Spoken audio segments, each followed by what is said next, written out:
Thank you and good afternoon. My name is Doug Shaddle. I'm with UberMedia, a mobile location data technology company. To answer your first question, we are not related to Uber, the ride-sharing company. Today, Gregg and I are going to speak about real-world applications using real-world data. In particular, mobile location data. So what is mobile location data? Mobile location data is spatial and temporal data that is sourced from signals from mobile devices. Those mobile devices can be things like your smartphone, your iPad, or from other devices. So let's talk about what some of these sources are and how it's gathered. The first is cellular tower information. This is triangulation of mobile location devices. So carriers have, over the past several years, collected data on where consumers are. And this information has been sold and used to help understand consumer travel patterns. Other sources are GPS navigation systems. These are typically in-car or Garmin-type applications where data is being collected, anonymized, and then packaged and sold into the marketplace. We are a provider of data that is being sourced primarily through mobile apps, through a number of different sources. I'll talk about some of those. And then the final that's growing now that we're starting to see come into the marketplace is data from connected devices, the Internet of Things. Typically, these are wearables where they are connected either through a smart device or directly to the Internet, and signals are being captured about those devices and then being developed into databases that can be used for doing analytical work. So here at UberMedia, I mentioned we're a mobile location data technology company. We gather the data and we use it in a number of different ways. In mobile advertising and real-time purchasing of mobile ads that are going out into the mobile app space. We also use it to do attribution. How many people have been to a location and where are they coming from? And we do this for business insights as well. We gather our data from 4 primary sources: mobile apps that we own and operate, mobile app technologies where we have an SDK that have been put into mobile apps, where we anonymously gather data, anonymize it, and then package that. We also get data through the advertising DSP platform, a real-time bidding stream. And then finally, we have data partners where we gather data as well. That information that comes to us includes a time and a date stamp, a unique identifier for a device, and then where it's available, latitude and longitude information, which we do quite a bit of cleaning to get down to very, very precise data, typically within about 3 to 5 meters of accuracy and precision on that. That data is then provided to partners who are able to use it to answer a number of different questions. People ask me how much we have, where this data, how broad is this data? For us, we have information on over 1 billion devices worldwide. And before you jump on the privacy issues, we anonymize all of this data. We're not interested in a particular person's behavior. We and our customers are interested in understanding behavior of consumers en masse and of particular segments within that community. In the US, we have data for about 300 million mobile devices, and we're seeing about somewhere in the range of about 20 billion interactions per day. And so when we talk about real-world data, we're gathering this data on a daily basis and we're providing it on a daily basis. And it is definitely real-world behavior, and Gregg will talk about how that can apply. So what are some of the questions that can be answered? Today we're just going to talk about a specific question in the retail real estate space. For our customers in that space, they're interested in understanding where are people shopping, who are they, where do they come from, where do they go, what parts of a city have more population in it throughout the day, and how can we best deploy our limited resources to maximize our opportunity within the markets that we are competing in. So with that, I'm going to turn it over to Gregg. Thank you. Hi, my name is Gregg Katz, and I'm Director of Innovation and Technology with the Shopping Center Group. We wanted to give you, now that you've heard, and by the way, I saw like 30 people start turning off location services on their cell phones as you were talking. Wanted to give you an overview of how this data can be used and how we use data like this. We're going to do it with a mall in Atlanta, Georgia called Cumberland Mall. Cumberland Mall is considered a super regional mall. It sits at the major north-south expressway in Atlanta called I-75, and it also sits on the perimeter of Atlanta, I-285.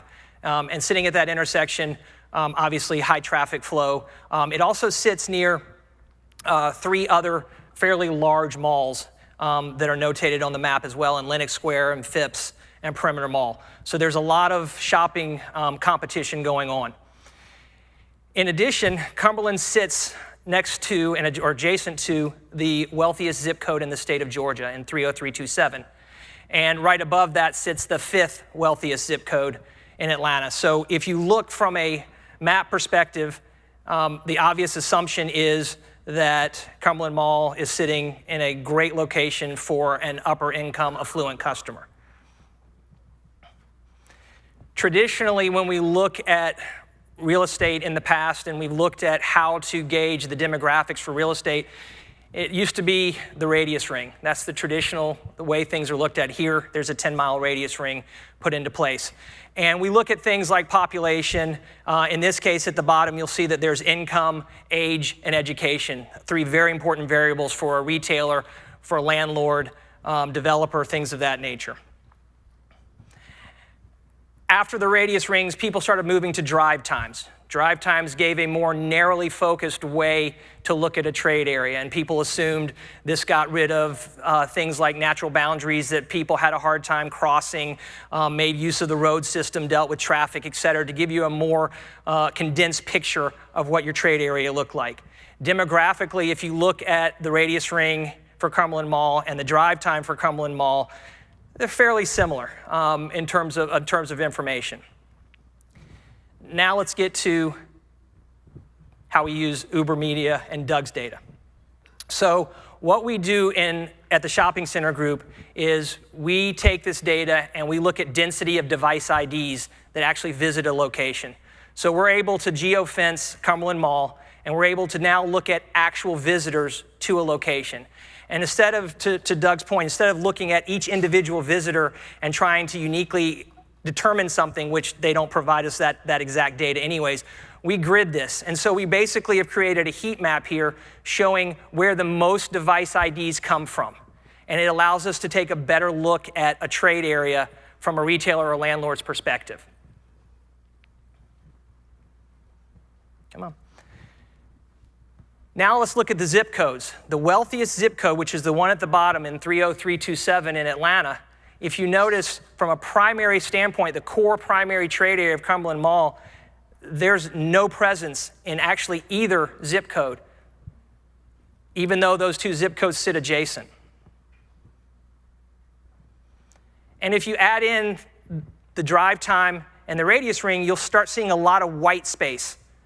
And the way I look at it and the way we explain it, it's like having a puzzle. If you have the whole puzzle put together, all the pieces, that's very similar to the drive time, and that's very similar to the radius rings. If we start pulling out the relevant pieces of the puzzle and really focus on those relevant pieces, that's what this data is all about. It allows us to really better understand. There's a lot of white space that what it'll do is it'll end up creating a disproportionate view of things like education, income, population, things of that nature. Whoops, it's going the wrong way. Sorry, guys. We can take this data and we can look at it in different ways. What you're seeing here is common evening location, which most people refer to as home. And we can also look at common daytime location, which for most people would be work. We can break this into day parts. We can look at weekend versus weekday. We can look at lunch versus dinner. So we can really start refining down who's coming, when they're coming, and why they're coming. More importantly, from a demographic perspective, we can get a much better picture and a much better view of who the actual visitors are. So it's no longer anecdotal information or taking the sum of the whole here. It's really narrowing down and understanding within that trade area who's visiting. And if you look, the GPS data is showing us an income that's about 15% less than a drive time or a radius ring is showing us. It's also showing college degree or higher is about a third less than if you look at the whole. And those are two very big and distinct differences that really can make a difference when you're a landlord and looking to put the right tenants in a location, or when you're a tenant and looking to see where you go and why you should go there. From a psychographic standpoint, and we use psychographics now even more so than demographics, look at the difference that happens when you take the 10-mile, the 15-minute, and the GPS.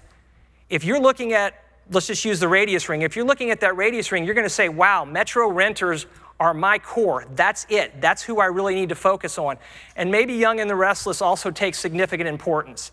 Something that didn't show up in either of the first two is family foundations, significantly different from a tapestry and psychographic standpoint than any of the other segments that are listed here. And again, from a retailer perspective, that can make a big difference in where you go and why you go there. And from a landlord perspective, if you're choosing between different tenants, that can be very important. So at the end of the day, what we tend to do is we provide an overall picture to our retailers, to our landlords, that deal with actual visitation and actual information. And I think if you look at this, it can probably do, well, I know it can do more. It can do more than what we've shown here. Why don't you give a few examples of that? Sure, Greg. So, and we spoke about this earlier, some of the things that retailers really want to understand is how do not just my customers shop me, but how do my customers shop my competitors? Do we see a crossover between my customers and my competitors? And of course we do. We're able to provide information along that lines. Also, who is in the trade area that we are not able to get as customers? Where are they going? So we can look at an area, let's say those zip codes that might be of interest to Cumberland Mall. We could take a look at the people that live within those zip codes and get an understanding of, okay, if they're not shopping at Cumberland Mall, where are they shopping? So it gives you a good idea of understanding behavior in real time. So rather than just looking at an estimated trade area or inferring information about the demographics based on an estimated trade area, we can look at real world data.